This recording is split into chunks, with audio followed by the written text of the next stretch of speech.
Hello and welcome back to the Shakey Sonnet Show. I am Tootight Lautrec, the drag laureate of the Sonnetarium, and here we are in the Sonnetarium at the bottom of the down staircase in the permanently sequestered remainders section of an unnamed local library which may or may not have a couple of lions sitting sulkily on the front steps, hoping you'll ignore them as you walk on by and just pretend that they're dead. Dead, I tell you. Because today we are looking at sonnets 71 and 72, sort of funereal type of poems, which is why I've worn my funereal pink, not because I don't have a little black dress or two, but because there's something else that seems like it could be going on in these sonnets, and we'll talk about that as we go along. Now, I would like to emphasize that I do find it strange reading these sonnets in sequence, and it is my first time reading them in sequence too. I have read many of them by themselves and have indeed lip-synced a few of them, as you may know if you go to my playlist of lip syncs of Shakespeare sonnets. And I suppose that a good teacher, or even a real teacher, would have read all 154 sonnets before deciding to present them on a YouTube series. But I figure if you're going to be following along with a tattered old drag queen on YouTube to get your Shakespeare fix on, then you're just going to have to take what you can get. And I say this because I sometimes find myself thinking, oh, I wish I knew that, or I wish I had seen this or thought about that before I had encountered this poem, and then it may have shed some light on the earlier poems as we read them. But at the same time, I do think that the sense of discovery as we go along is really quite interesting, because you can't read a novel from beginning to end knowing what's coming on at the end. So, and I'm reading it along with you. You're sort of my little buddy readers as I go along. And you often help me understand many of the things that I've missed. All of which is to say that reading 71 and 72 out of context by themselves feels completely different when they're read in a sequence like this. In a sequence, we happen to know this narrator, and instead of reading them straight, as I have read them in the past, if I can do anything straight, I have read these poems straight. But reading them in sequence, we know a little bit about this narrator, and we kind of look at it with a bit of a side eye, having known that narrator, because he's not always, or he or she is not always reliable. There is definitely desperation, hyperbole, lots about love, but there's a bit of manipulation in here all at the same time. And again, I'm looking at 71 and 72 as a pair, not because I'm simply just squishing sonnets together to get through them, although if we could get through them, I would drink to that. But I'm reading them as a pair because the scholars that I follow, Hyder Edward Rollins, John Kerrigan, who did the Penguin version of the edition that I'm reading from, Stephen Booth, Catherine Duncan Jones, and Don Patterson all agree that they are a pair, not just thematically, but almost syntactically too. So I'm going to read them together, 71 and 72, and 72 starts with the second O. There are 3 O's in here. 72 starts with the second O. So sonnets 71 and 72. No longer mourn for me when I am dead. Then you shall hear the surly sullen bell give warning to the world that I am fled from this vile world with vilest worms to dwell. Nay, if you read this line, remember not the hand that writ it, for I love you so that I in your sweet thoughts would be forgot, if thinking on me then should make you woe. Oh, if, I say, you look upon this verse, when I perhaps compounded am with clay, do not so much as my poor name rehearse, but let your love even with my life decay, lest the wise world should look into your moan, and mock you with me after I am gone. Oh, lest the world should task you to recite what merit lived in me, that you should love after my death, dear love, forget me quite. For you in me can nothing worthy prove, unless you would devise some virtuous lie, to do more for me than mine own desert, and hang more praise upon deceased I, than niggard truth would willingly impart. Oh, lest your true love may seem false in this, that you for love speak well of me untrue, my name be buried where my body is, and live no more to shame nor me nor you.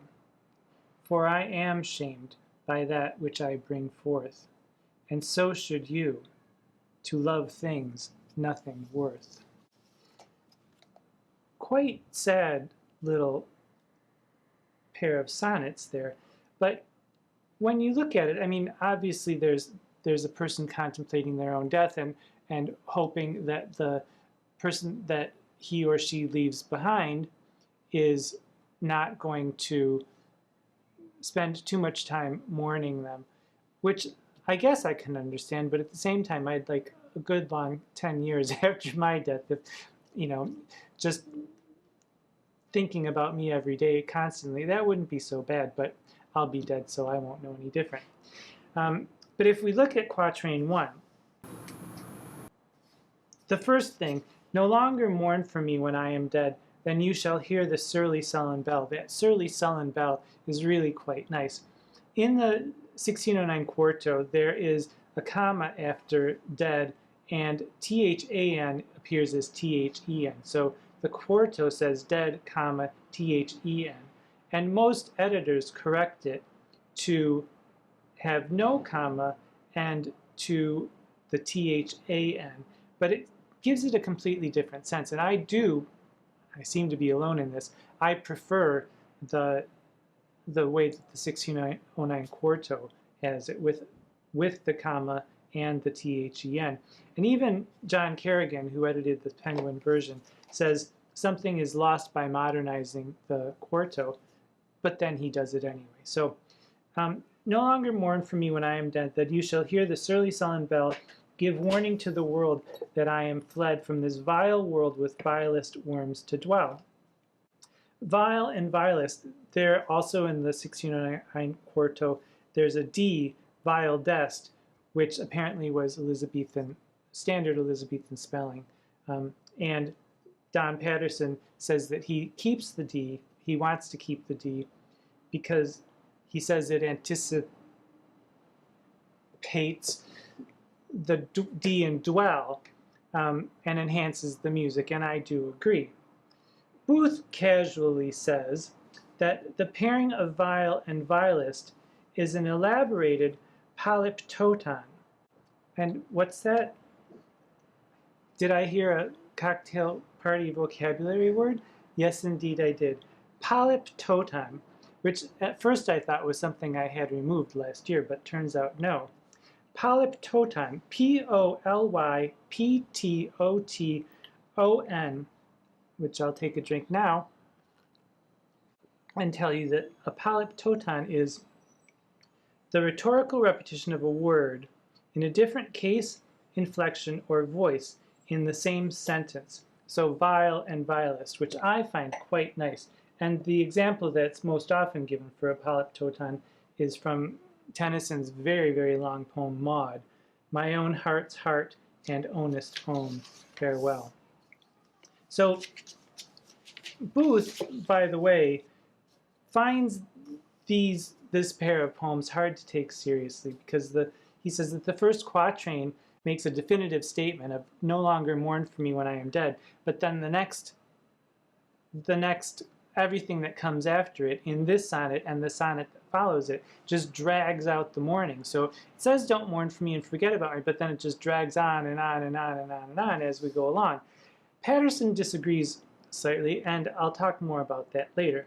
But the first quatrain, no longer mourn for me when I am dead, then you shall hear the surly sullen bell give warning to the world that I am fled from this vile world with vilest worms to dwell. Don't think about me, forget about me.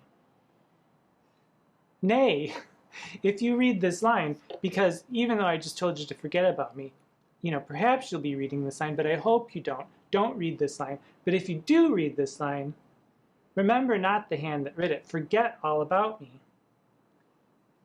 For I love you so that I in your sweet thoughts would be forgot if thinking on me should make you woe.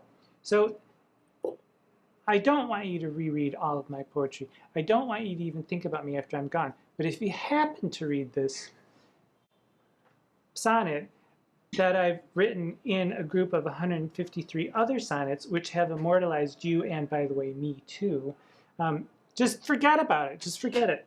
Don't worry about it. Just don't worry about it, because it'll only make you sad.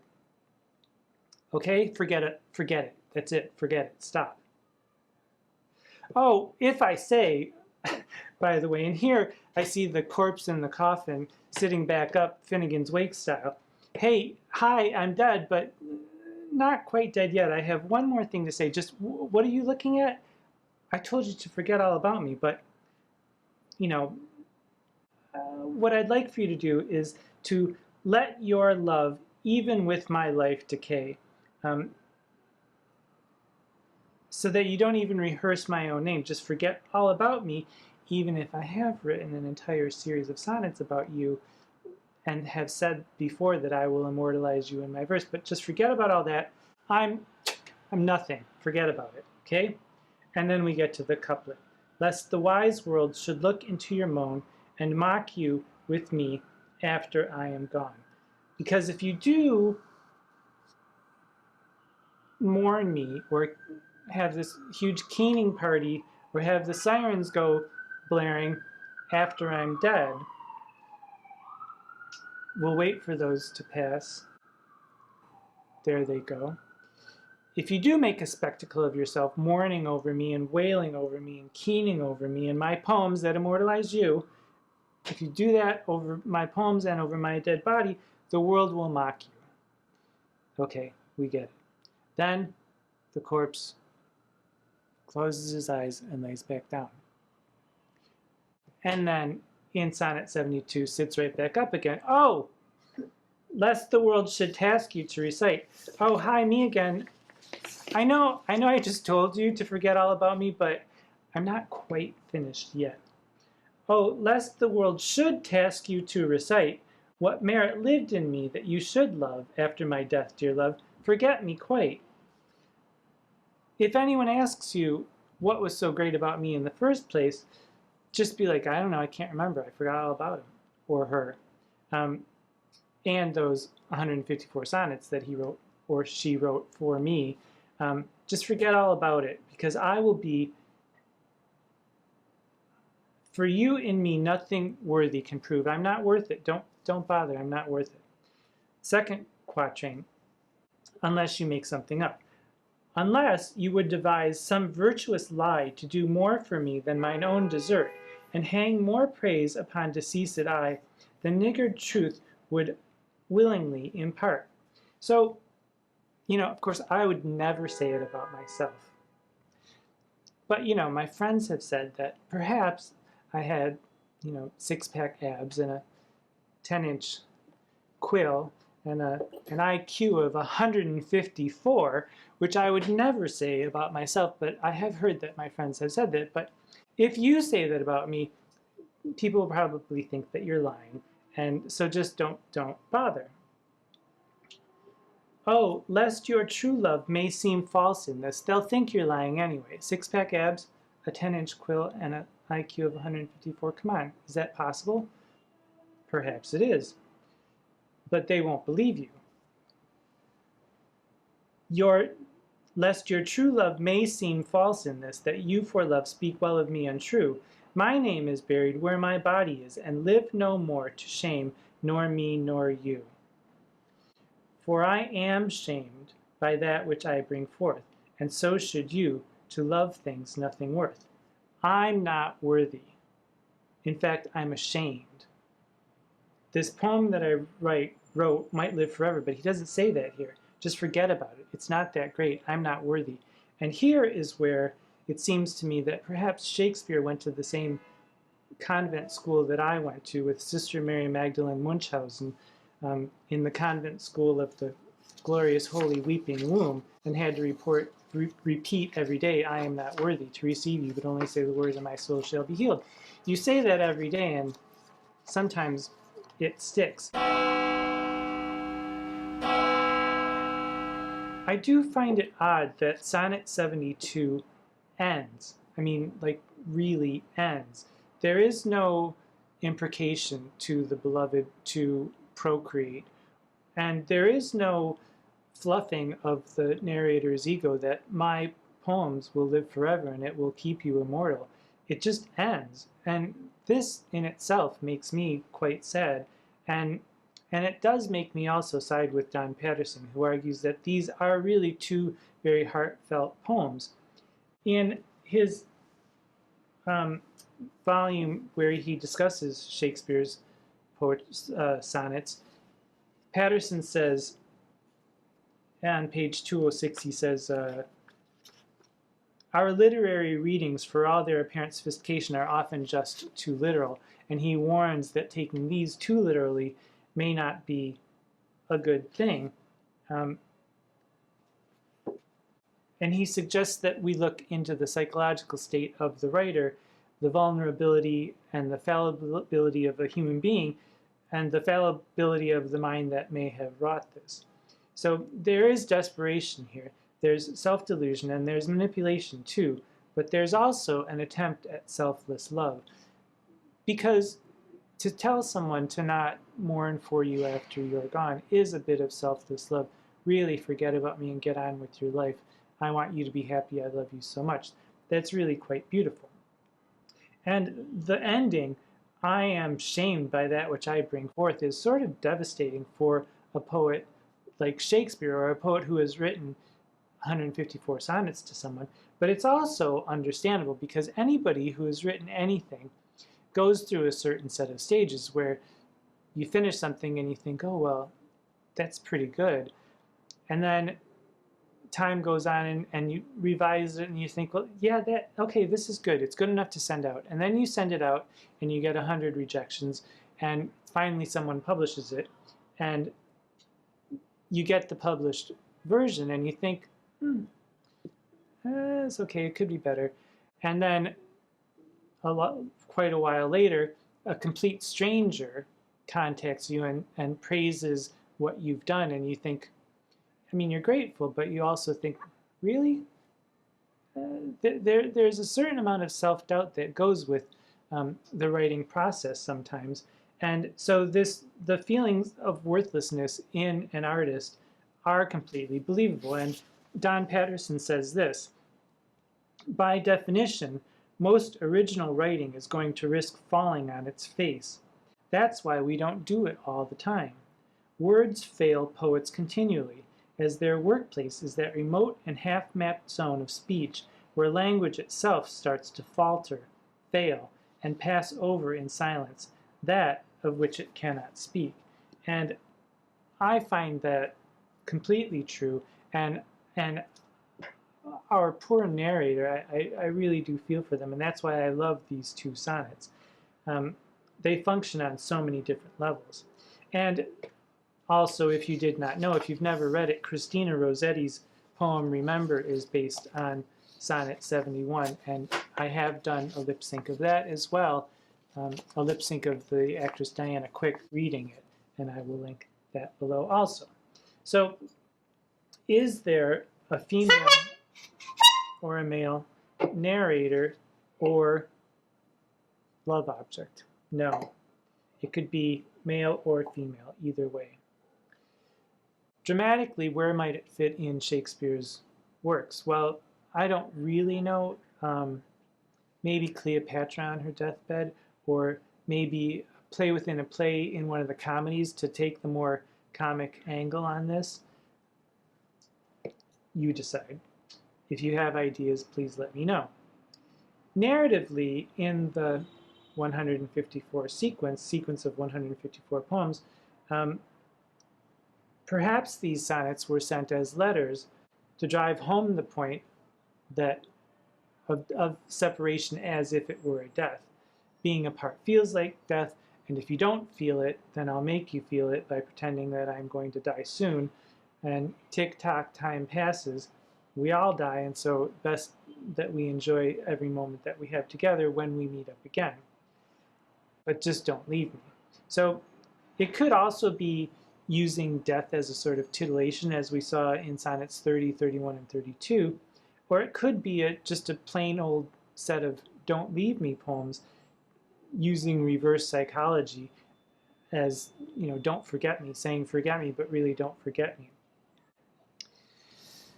The fact that there is a direct address to the beloved now does indicate that they are either together or that they will be together soon. I feel that the lovers may be reunited, but there's just such a sadness in these poems that it's hard to believe that there isn't more joy in them. So that's the two sad little poems that I have for you this week.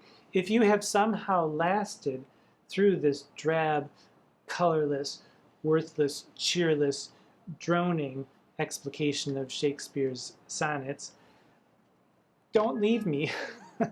Please come again and let's talk some more about it.